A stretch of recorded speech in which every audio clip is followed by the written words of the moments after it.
I'm back with another episode. So this is the PS1 Sony controller. That's what it was called. And you would receive this straight out the box on its release day back in 1995. As you can see, guys, the only choice you had was the D-pad only. The DualShock 1 was absent at this moment in time. It was still in development. They introduced the DualShock 1 later on into the PS1 generation. So this here, what you can see, is the official Sony controller, what you would have got on the launch day. And you would have no analog whatsoever. And the buttons, as you can see here, still has its iconic trademark colored shape. And you got the D-pad there. And at the back buttons, instead of the L1 and R1 engraved onto the buttons, all you had was, they labeled it numerically. You just had 1 and 2.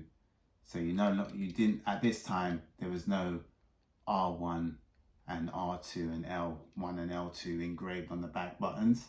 Instead, to say this was the left, they put it on the outskirts. You just had the L on top of the controller here, and to say this was the right, you had the R on top of the controller, just above the buttons. And in the middle of the controller, all you had was the select and start, and the word PlayStation with the PS logo in the middle. So the PS home button didn't arrive yet neither. So this is what you would have got, guys. So this is the DualShock 1, and it was born in 1997, which is 2 years later than the basic Sony PlayStation controller. All I've got to say, the DualShock 1 transformed the gaming experience entirely. As you can see now, we have dual analog sticks, which is now on the controller. And instead of the PS symbol home button in the middle, we had an analog button to toggle on and off whether you wanted the D-pad or to use the analog stick. So overall, and it still was pretty much the same. Still the back buttons just had the 1 and 2 and the L and R at the top, and we had the same old Sony in the middle at the top and PlayStation there with the PS symbol in the middle of the controller. And we also had the vibration feature introduced by Sony at this time. So overall, the feel of the pad felt like a generation leap to what we was accustomed to before, and it felt like much better quality whilst the controller was in your hand. But that came much later. So for 2 years, you had to live with no vibration, no analog stick, and just the Sony controller. So this is the DualShock 2 for the PlayStation 2. And this time we got the dual analog sticks from day one, and Sony never looked back from here. The DualShock was now part of the family and available for all gamers in 2000 and beyond.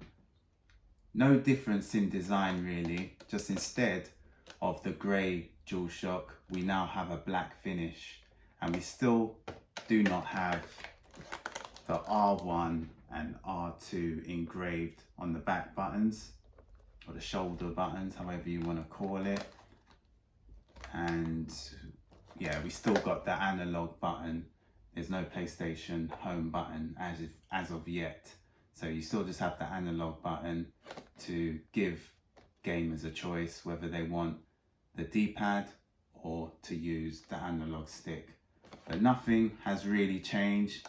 It's basically the DualShock 1 in black. A slight weight difference, but nothing really noticeable. So this is, and everything's the same from the triangle, square and circle, and the cross button or the X button. So this is the DualShock 2.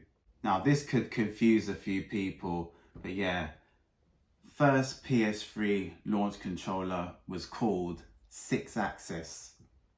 Still looking like the DualShock 2 with the same kind of style and all that. It was basically the same pad, but it was as light as a feather, and it didn't have DualShock 3, funny enough, engraved on the back. It was just the 6-axis. So DualShock 3 wasn't invented yet, and the 6-axis had a motion sensor mechanism built into the controller, so you can like control it by just tilting it side to side in the driving games, more or less. So yeah, it worked amazingly with MotorStorm. So as I said before, this controller was super light. Still no R1 or L1 engraved on the back buttons. We just had the lettering at the top, and on the buttons we just had the number. But what we did have is no wires. So wires was really not a thing now. Straight from the word go, it was wireless. You just charged it and away you go. And the word PlayStation and the analog button was no longer a thing. It was erased and substituted for the PS home button. So now the PS home button was manifested underneath the word Sony. So there you have it. Different look. Still had the select and start in its normal position, but the home button was finally here in the 7th gen. And this time at the back of the controller, just on top of the word Sony there, we had some red lights, some red LED lights, and they were labeled from 1 to 4, and depending, if you see there, and depending what player you was, your number would light up.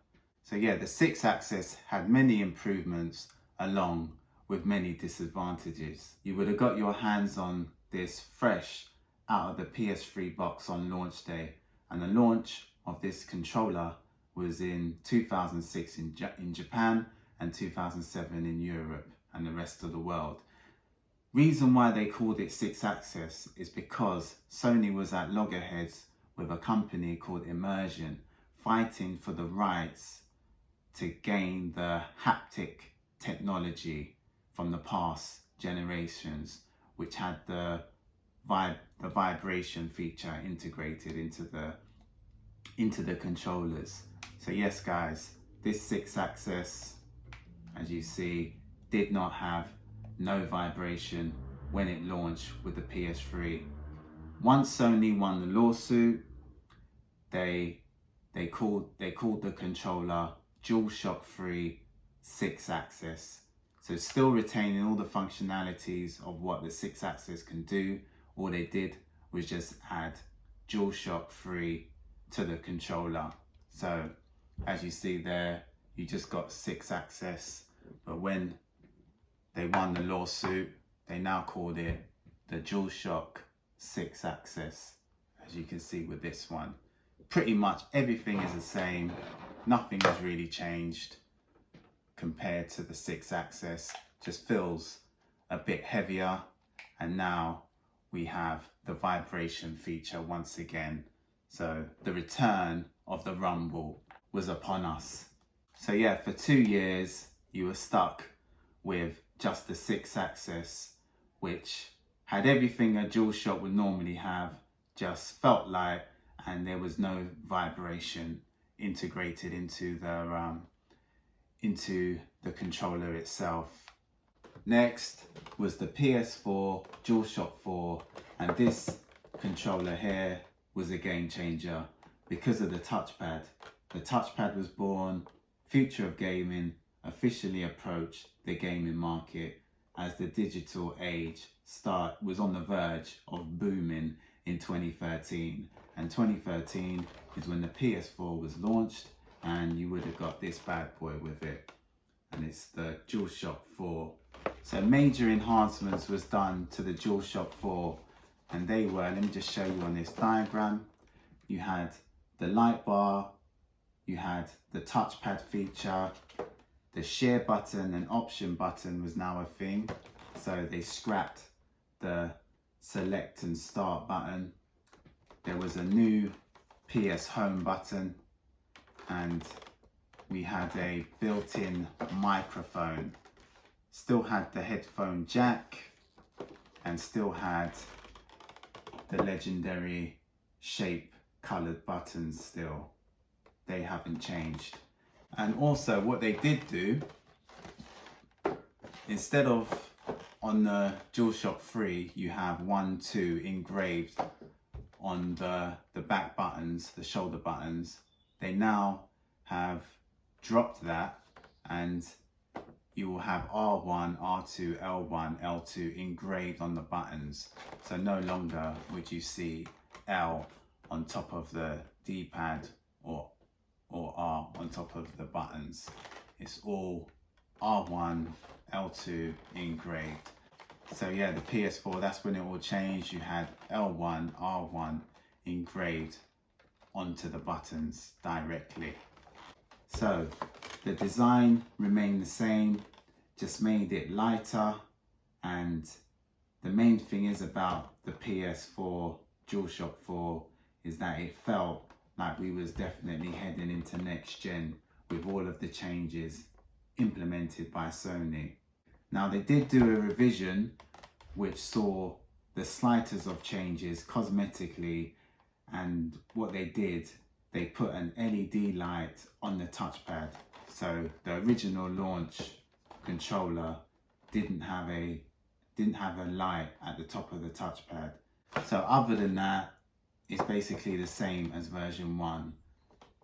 The battery life was improved on version 2, but between version 1 and version 2, the difference was minor. And there's something,